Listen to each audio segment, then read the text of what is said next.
yan, yung ating sinasabing si Peebles Cunanan, may binulgar. Oo, nako, Diyos mio Marimar. Hay Diyos ko. Ay. Dito tayo mga kababayan sa sinasabi nila na puti at itim daw ang Pilipinas ngayon. Pakinggan ninyo ha mga kababayan.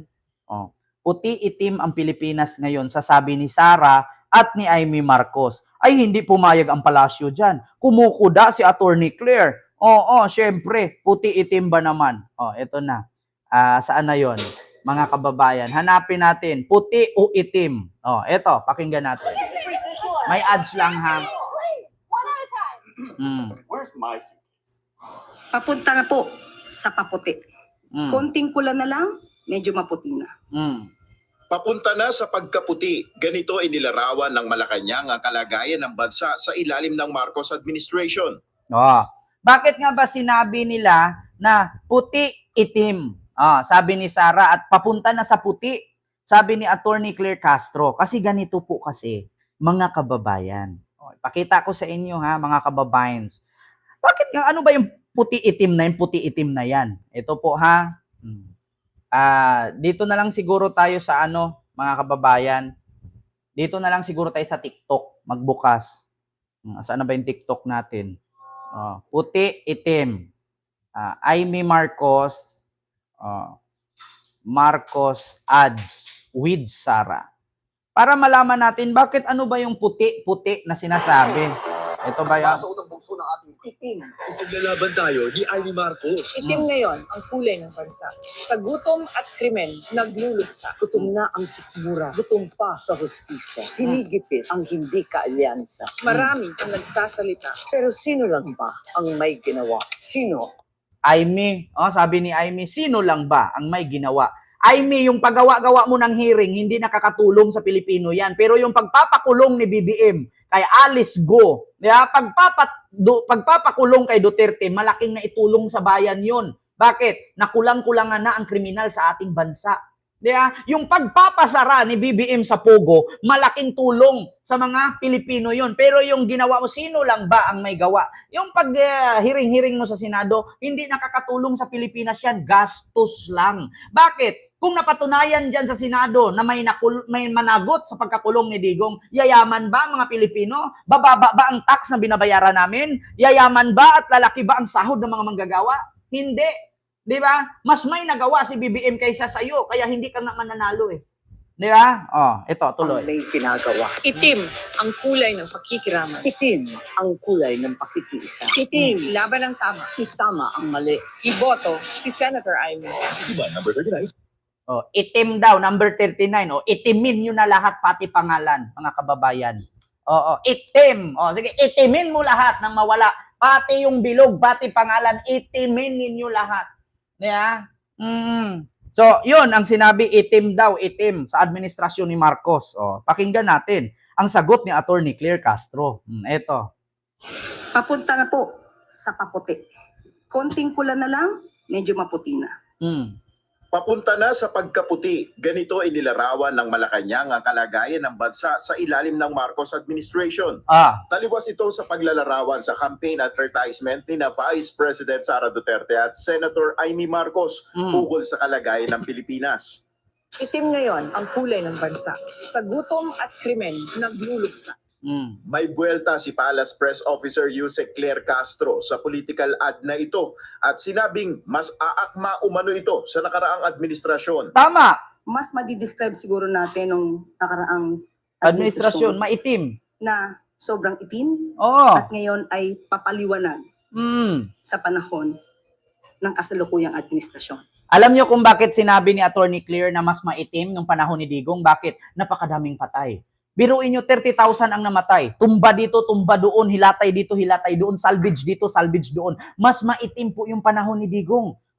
Tapos ngayon, nung pagtungtong ni Marcos bilang bagong Pangulo, iyon na, napakulong na si Alice Go, napasara ang Pogo, nahuli yung mga undocumented Chinese, tapos nahuli yung mga drug lords. Di ba?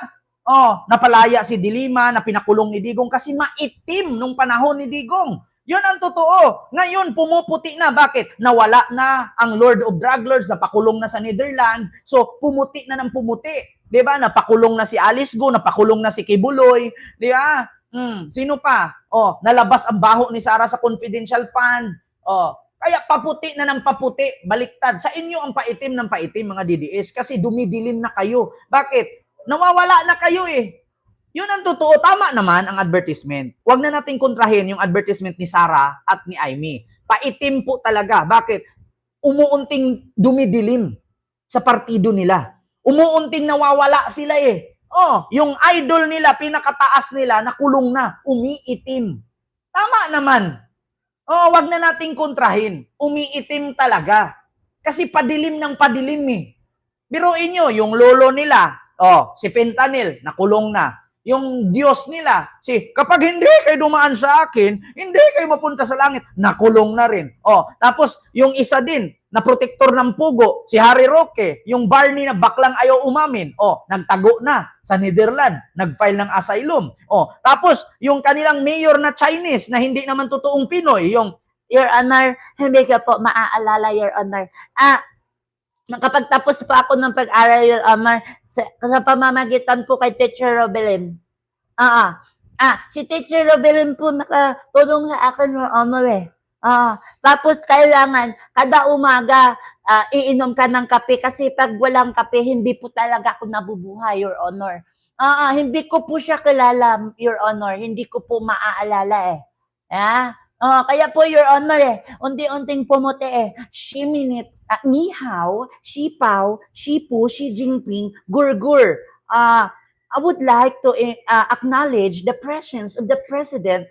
Alam ninyo, mas masakit ang maiwan ng boyfriend o girlfriend kaysa sa ma-impeach sa Congress. Tama naman na ang kanilang advertisement ay maitim. Maitim kasi unti-unting dumidilim. Nabubura sila sa politiko. Sa political career, nabubura silang paunti-unti. Kaya nga itim. Tama naman. Huwag na nating kontrahin. Black is in, gold is out. Yeah? Aimee Marcos, parang ang talino ng direktor mo. Ginaya nyo lang si Ivy Aguas eh. Anong sabi ni Ivy Aguas? Eto parang, di ba ang Marcos maraming ginto? Naalala nyo, di ba, sangkay? Di ba maraming ginto? Ayaw na ni Aimee ng ginto. Eto na, Ivy Aguas. Parang dito galing yan eh. Mga kababayan. Eto Ivy Aguas. Ito yan Ito ba yan? Gold is in. At wala akong pakialam kung sino Poncio Pilato ka man. Ako, si Lily Cruz. Baliktad eh. Ako ang mangga na hindi mamumunga ng santol. Pero ang santol namumunga ng saba. Di ba? Parang doon lang kinuha ni Aimee yung kanyang advertisement. What? Hindi magaling yung direktor mo. Nahuhulaan ko agad. Gold is out, black is in. Potang ina. Lily Cruz. Ito black is out, gold is in. Galing no? Ay nako, mga kababayan. Parang ganito lang yan eh. Ito ba yan? Patay si Lily Cruz. Ako si Lily Cruz. Ako si Babalina. Ako ang tunay na Lily Cruz. Ako ang tunay na mangga. At kayo mga Argente. At kayo mga DDS. At mga kakamping at loyalist. Kayo naman ngayon ang paglalamayan. Kayo naman ngayon ang pagtatawanan. Diba? At simula ngayong araw na to, simula ngayong araw na to, ang mangga ay hindi mamumunga ng santol. At ang santol ay mamumunga ng saba. Ang sarap, di ba? Mawawalan na kayo ng kapangyarihan. Mawawalan na kayo ng kapangyarihan kasi ipapakulong kayo ni BBM lahat sa ICC. Kaya maitim ang Pilipinas ngayon. Iboto, number 39 sa balota, diliman lahat ang pangalan. Pagluksaan man kayo ng iba, pero ako, hindi ko kayo pagluluksaan. Kaya nga hindi ako nakaitim. Because black is out. Gold is in. Yes. Yes. Just like gold, I am indestructible. Just like gold, just like black, I am babalina. I-botox mo pa. Diba? Yan sabi ko sa inyo mga kababayan, ang galing ng direktor ni Aimee. Totoo yan. Pero, nahulaan ko agad, galing lang to kay Lily Cruz Gold is out, black is in. Binaliktad lang kasi doon, black is out, gold is in. I am indestructible. Sa kanya, I am babalina na naniniwala sa kasabihan. Ang mangga, hindi namumunga ng santol, pero ang santol, namumunga ng saba. Di ba, Harry Roque? Bet mo saba? Bak lang to. Oo, alam nyo na. Sabi ko sa inyo mga kababayan, habang naglalaro pa lang kayo, ako savage na. Yeah. Leonora Padungay, maraming salamat yung 15 Hong Kong dollars super chat. Thank you so much. Yeah. Pangit yung director ninyo, kaya nga na nirip ako ni Vic Soto. Yan, putang ina, ayan. Ayun, naputol ang movie. Yeah.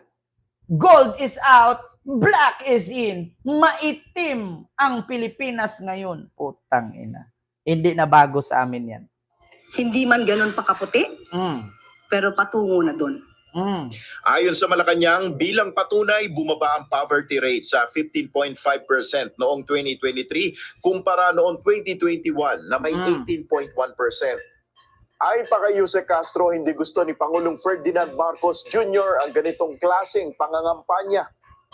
Hindi po nais ng ating Pangulo na magitong klaseng mga negatibo na pangangampanya. Lalong-lalo na po kung ito ay fake news. Dumipensa rin ng Philippine National Police ukol sa pagsugpo ng krimen sa bansa. Ayon kay PNP Major General Roderick Augustus Alba, naitala ang pagbaba ng krimen sa unang 4 na buwan ng taon 2025. Where it covers January to April of 2025 as compared to last year, where we have a big decrease of 26% sa aming crime statistics. Diba? Ngayon sasabihin nyo, madilim. 26% nga ang decrease ng krimen sa Pilipinas. Liana, maraming salamat po ma'am sa iyong Hong Kong dollar super sticker. Thank you so much po. 26% ang binaba. Yung panahon ni Digong, 3 to 6 months, 5,000 ang patay. Di ba? So, ang taas po, high crime rates po ang Pilipinas at that time. Dahil sa war on drugs ng lolo fentanyl ninyo. So, eto na, mga kababayan. Dito naman tayo sa kabila. Actually, 1 oras na tayo, malapit na. So, dito tayo. Mga kababayan. Underwater drone ng China, naglabasan sa dagat ng Pilipinas. Naku, napakadaming underwater drone. Kumakalat sa dagat ng Pilipinas. Pagkatapos na nilagay na sa mapa ang West Philippine Sea, no, sa Pilipinas, ay eto na yung mga drone. Natawa ako dun sa maitim ang gilagid ni Aimee. Maitim ba gilagid ni Aimee? Nagyoyosi ba yun? Eto na. May ads lang. Ay, favorite ko tong trip.com. Trip.com. Pati Agoda. Maganda mag-book dyan. Pagsusuri. Ito na. Magandang gabi, Ryan. Base sa resulta ng pagsusuri na yan, saan daw galing at sino ang nagpakawala niyang mga drone na yan? Nako. Magandang gabi, June. Sabi ng Philippine Navy, posibleng inilaunch ito sa pamamagitan ng submarine o kaya via air o kaya naman ay isang mothership. Kung sino ang nag-launch nito ay walang impormasyon tungkol dyan. Pero isang bagay ang malinaw, karamihan sa mga drone ay may tatak na China. Nako. Hindi naman po pwede Amerika naglabas nito, Chinese ang word. Nakumpleto na ang pagsusuri sa 3 sa 5 underwater drone na natagpuan sa iba't ibang lugar sa territorial waters ng bansa mula July 22 hanggang Disyembre noong nakaraang taon. Ayon kay Rear Admiral Roy Vincent Trinidad, tagapagsalita ng Philippine Navy sa issue ng West Philippine Sea, hindi nila masabi 100% na gawa at idineploy ng China ang mga drone base sa naging resulta ng mga pagsusuri. Nako. Paano nangyari yun? There is a 55 to 80%